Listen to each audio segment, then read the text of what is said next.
మోంతా తుఫాన్ దూసుకొస్తోంది. బంగాళాఖాతంలో ఏర్పడిన తీవ్ర వాయుగుండం మరింత బలపడింది. గంటకు 16 కిలోమీటర్ల వేగంతో దూసుకొస్తోంది.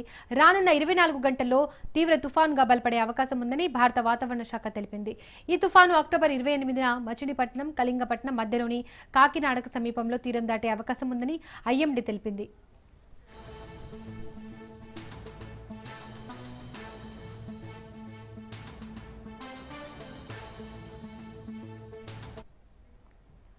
ప్రస్తుతం తుఫాను కాకినాడకు ఆగ్నేయంగా సుమారు 680 కిలోమీటర్ల, గోపాల్పూర్కు 850 కిలోమీటర్ల దూరంలో కేంద్రీకృతమై ఉంది. వేగంగా పశ్చిమ వాయువ్య దిశగా కదులుతున్న మోంతా తీరం దాటే సమయానికి గంటకు 100 కిలోమీటర్ల వేగంతో ఈదురుగాలులు వీచే అవకాశం ఉందని వాతావరణ శాఖ అంచనా వేసింది. దీంతో రానున్న 48 గంటల్లో కోస్తాంధ్రలో భారీ నుండి అతి భారీ వర్షాలు కురిసే ఛాన్స్ ఉన్నట్లు పేర్కొంది. ఈ నేపథ్యంలో రాష్ట్రంలోని 7 జిల్లాలకు రెడ్ అలర్ట్ జారీ చేసింది. పొట్టి శ్రీరాములు, నెల్లూరు, ప్రకాశం, బాపట్ల, కృష్ణా, పశ్చిమ గోదావరి, కోనసీమ, కాకినాడ జిల్లాల్లో అత్యంత భారీ వర్షాలు కురిసే అవకాశం ఉందని హెచ్చరించింది. ఈ ప్రాంతాల్లో బలమైన ఈదురుగాలులు వీస్తాయని ప్రజలు అప్రమత్తంగా ఉండాలని సూచించింది.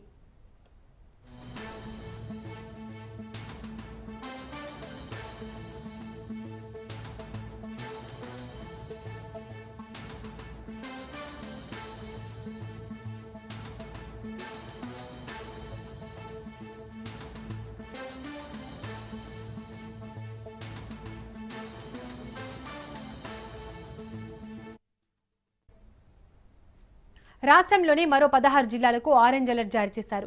చిత్తూరు, తిరుపతి, అన్నమయ్య, కడప, నంద్యాల, పల్నాడు, గుంటూరు, ఎన్టీఆర్, ఏలూరు, తూర్పుగోదావరి, అల్లూరి, అనకాపల్లి, విశాఖపట్నం, పార్వతీపురం, విజయనగరం, శ్రీకాకుళం జిల్లాల్లో అతి భారీ వర్షాలు కురుస్తాయని తెలిపారు. శ్రీ సత్యసాయి, అనంతపురం, కర్నూలు జిల్లాలకు ఎల్లో అలర్ట్ ప్రకటించారు. ఈ జిల్లాల్లోనూ భారీ వర్షాలు పడే అవకాశం ఉందని తెలిపింది వాతావరణ శాఖ. అన్ని ప్రధాన పోర్టుల్లో 1వ నెంబర్ ప్రమాద హెచ్చరికలు జారీ చేసింది. తీర ప్రాంతాల ప్రజలు అప్రమత్తంగా ఉండాలని, అత్యవసర పరిస్థితులకు సిద్ధంగా ఉండాలని అధికార యంత్రాంగం హెచ్చరిస్తోంది. అలాగే మత్స్యకారులు ఎవరూ చేపల వేటకు వెళ్లొద్దని సూచించింది.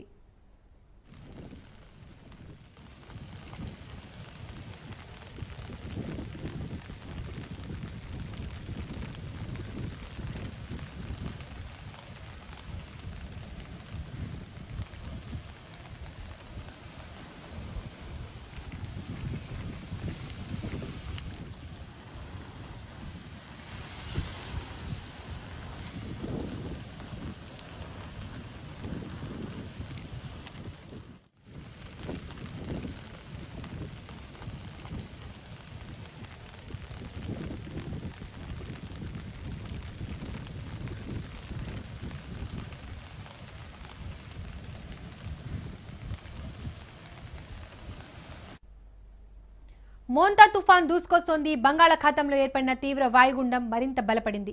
గంటకు 16 కిలోమీటర్ల వేగంతో దూసుకొస్తోంది. రానున్న 24 గంటల్లో తీవ్ర తుఫాన్గా బలపడే అవకాశం ఉందని భారత వాతావరణ శాఖ తెలిపింది. ఈ తుఫాను అక్టోబర్ 28న మచిలీపట్నం, కళింగపట్నం మధ్యలోని కాకినాడకు సమీపంలో తీరం దాటే అవకాశం ఉందని ఐఎండీ తెలిపింది.